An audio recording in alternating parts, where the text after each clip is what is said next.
कैसे हैं आप लोग? आप लोगों को सुबह सुबह एक न्यूज़ तो पता चल गई होगी कि यूएस ने पूरी दुनिया पर टैरिफ लगा दिए हैं। किसी हद तक ये बात बिल्कुल ठीक भी है, क्योंकि आप जब किसी कंट्री में कोई चीज़ एक्सपोर्ट करें और आप उस टाइम पर चाह रहे हैं कि वहाँ पे टैरिफ ना लगाए, मगर आप उस कंट्री से जब चीज़ें मंगवाना चाहते हैं तो गवर्नमेंट उस पर टैरिफ लगाती है। ठीक है, गवर्नमेंट जो है दूसरी कंट्रीज़ की वो अपनी इंडस्ट्रीज़ को सेव करना चाहती हैं। मगर अगर आप यूएस के पॉइंट ऑफ व्यू से देखें तो ये एक उनके पॉइंट ऑफ व्यू से बड़ा अच्छा डिसीजन है, क्योंकि वो एक्सपोर्ट नहीं कर पाते क्योंकि दूसरी कंट्रीज में टैरिफ लगा हुआ है। मगर जब वो इंपोर्ट कर रहे होते हैं तो उन्होंने अपनी तरफ से कोई टैरिफ नहीं लगाया होता। अब इसका इम्पैक्ट क्या होगा? देखिए, इसका इम्पैक्ट बहुत बुरा हो सकता है पूरी दुनिया की इकोनॉमीज में।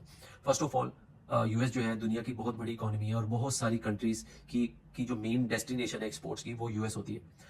फॉर एग्जांपल पाकिस्तान की बात कर लें, बांग्लादेश की बात कर लें, इंडिया की बात कर लें, जापान की बात कर लें, बहुत सारी ऐसी कंट्रीज हैं जो कि अपनी एक्सपोर्ट्स जो है वो मेन डेस्टिनेशन जो है उनकी यूएस है। अब इसकी वजह से इम्पैक्ट क्या होगा कि फर्स्ट ऑफ ऑल उन कंट्रीज की जो एक्सपोर्ट्स हैं वो हर्ट होंगी। ज़ाहिर सी बात है, अगर कोई भी चीज़ एक कंट्री से यूएस जा रही है, वहाँ पे वो चीज़ अब कम जाएगी ड्यू टू दिस टैरिफ्स, तो डेफिनेटली बैलेंस ऑफ पेमेंट का इशू बनेगा।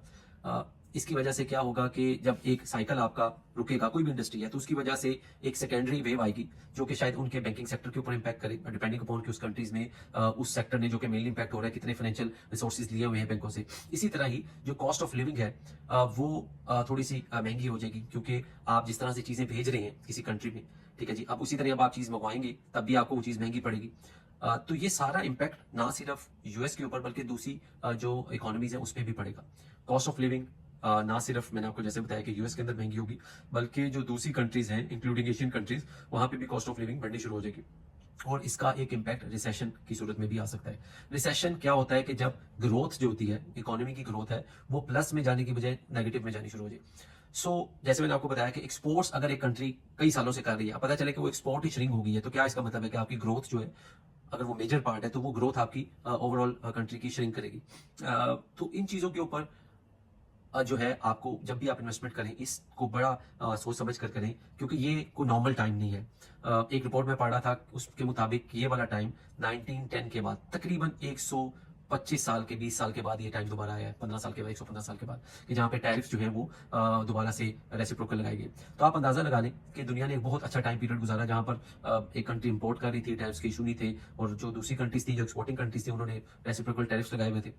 अब ये सारा फेज आउट होने लगा, ठीक है। इट मीन्स कि जो आपने अपने बचपन से लेकर आज तक देखा है वो अब वो वैसा नहीं रहेगा पीरियड, ठीक है। इकोनॉमिकली चीज़ें चेंज होंगी, बहुत सारी कंट्रीज को एडजस्टमेंट्स करनी पड़ेंगी, बहुत सारी कंट्रीज के लिए जो है वो न्यू एवेन्यूज ढूंढने पड़ेंगे। छोटी इकोनॉमीज जो है, जैसे कि पाकिस्तान हो गया, बांग्लादेश हो गया, इन लोगों को देखना पड़ेगा कि ये किस तरह से आप एक्सपेंड करते हैं, क्योंकि मेनली जो एक्सपोर्ट्स थी पाकिस्तान में और बांग्लादेश में वो तो थी टेक्सटाइल की, कि आप यूएस भेज रहे थे, यूरोप भेज रहे थे। अब अगर आप पे टैरिफ्स लगते हैं तो what is other you can sell, जो कि आपकी बैलेंस ऑफ पेमेंट्स को बैलेंस करेंगी। तो ये सब चीज़ें आपने देखनी है।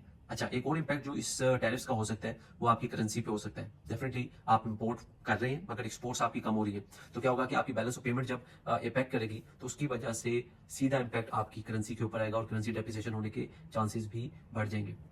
तो ये वो सब चीज़ें जो कि आपको जहन में रखनी है अब से आगे आने वाले पीरियड में जब भी आप इन्वेस्टमेंट्स करें, कि किस तरह से ये सब चीज़ें आपकी इन्वेस्टमेंट के ऊपर जो ऑलरेडी हैं उनके ऊपर भी, और जो आप इन्वेस्टमेंट्स आगे करना चाह रहे हैं उसके ऊपर कैसे असरअंदाज होंगी।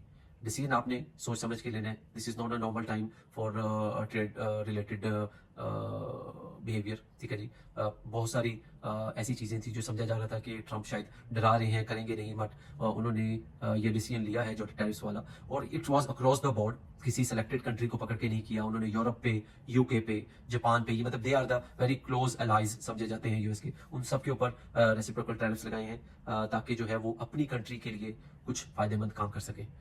आपने अपना डिसीजन अब खुद सोच समझ कर लगाना है कि आगे आने वाले दौर में ये टैरिफ्स किस तरह से इम्पैक्ट कर सकते हैं और कौन सी इंडस्ट्रीज इन टैरिफ की वजह से बेनिफिशियल हो सकती हैं। क्योंकि अगर आपकी एक इंडस्ट्री प्रेशर में जाएगी तो गवर्नमेंट लाजमी कुछ ऐसी इंडस्ट्रीज को टारगेट करेगी जो कि एक्सपोर्ट ओरिएंटेड हो, जहां से हम मैक्सिमम एक्सपोर्ट्स हासिल कर सकें।